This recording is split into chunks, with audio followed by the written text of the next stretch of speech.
Hello hi ಎಲ್ರಿಗೂ ನಮಸ್ಕಾರ. ಮೊನಾಸ್ ಕಿಚನ್ಗೆ ತಮ್ಮೆಲ್ಲರಿಗೂ ಆತ್ಮೀಯವಾದ ಸ್ವಾಗತ. ಇವತ್ತಿನ ಸಂಚಿಕೆಯಲ್ಲಿ ವೈಟ್ ಸಾಸ್ ಪಾಸ್ತಾ ಮಾಡ್ತಿದ್ದೀನಿ. ಬನ್ನಿ ಇದನ್ನು ಹೇಗೆ ಮಾಡೋದು ಅಂತ ನೋಡ್ಕೊಂಡು ಬರೋಣ. ಮೊದಲಿಗೆ ನಾನಿಲ್ಲಿ ಒಂದು ಕುಕ್ಕರಲ್ಲಿ ಒಂದು ಬೌಲಷ್ಟು ಕಾರ್ನ್ ತೊಗೊಂಡಿದ್ದೀನಿ, ಹಾಗೆ ಇನ್ನೊಂದು ಬೌಲಷ್ಟು ಹಸಿರು ಬಟಾಣಿನ ತೊಗೊಂಡಿದ್ದೀನಿ. ಅದಕ್ಕೆ ಸ್ವಲ್ಪ ಉಪ್ಪು ಮತ್ತು ನೀರು ಹಾಕಿಬಿಟ್ಟು ಅದಕ್ಕೆ 3 ವಿಷಲ್ ಬರೋವರೆಗೂ ಬೇಯಿಸ್ತಾ ಇದ್ದೀನಿ. ಕಾರ್ನ್ ಮತ್ತು ಗ್ರೀನ್ ಪೀಸ್ ಬೆಂದು ರೆಡಿಯಾಗಿದೆ. ಇನ್ನೊಂದು ಪಾತ್ರೆಯಲ್ಲಿ ಪಾಸ್ತಾ, ನೀರು ಮತ್ತು ಸ್ವಲ್ಪ ಅಡುಗೆ ಎಣ್ಣೆನ ಹಾಕಿಬಿಟ್ಟು ಇದನ್ನು ಬೇಯಿಸಿಡ್ತಾ ಇದ್ದೇನೆ. ಪಾಸ್ತಾನ ಜಾಸ್ತಿ ಬೇಯಿಸೋಕ್ಕೆ ಹೋಗಬೇಡಿ, ಅದನ್ನು ನಾವು ಒಂದು 80% ಮಾತ್ರ ಬೇಯಿಸಬೇಕು. ಅದು ಬೆಂದಿದೆಯೋ ಅಂತ ನೀವು ಈ ಥರ ಟೆಸ್ಟ್ ಮಾಡ್ಬೋದು. ಅದನ್ನು ಕಟ್ ಮಾಡಿಬಿಟ್ಟು ನೋಡಿ ಗೊತ್ತಾಗುತ್ತೆ.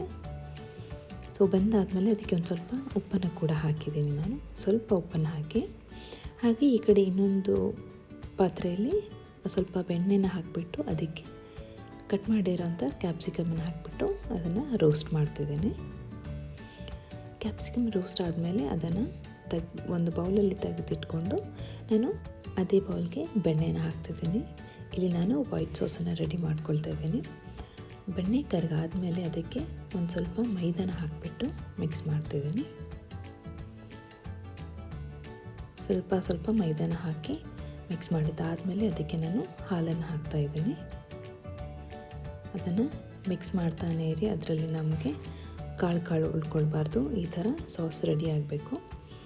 ಹಾಗೆ ಅದಕ್ಕೆ ಆರಿಗ್ಯಾನೋ ಹಾಕ್ತಿದ್ದೀನಿ ಮತ್ತು ಚಿಲ್ಲಿ ಫ್ಲೇಕ್ಸನ್ನು ಕೂಡ ಹಾಕ್ತಿದ್ದೀನಿ.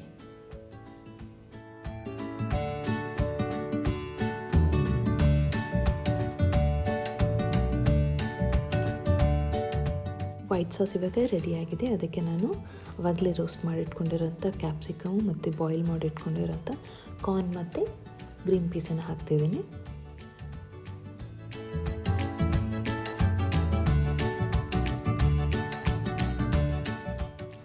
ಹಾಗೆಯೇ ಆವಾಗಲೇ ಬಾಯ್ಲ್ ಮಾಡಿ ಎತ್ತಿಟ್ಕೊಂಡಿರೋಂಥ ಪಾಸ್ತಾನ ಕೂಡ ನಾನು ಇದಕ್ಕೆ ಹಾಕ್ತಿದ್ದೀನಿ.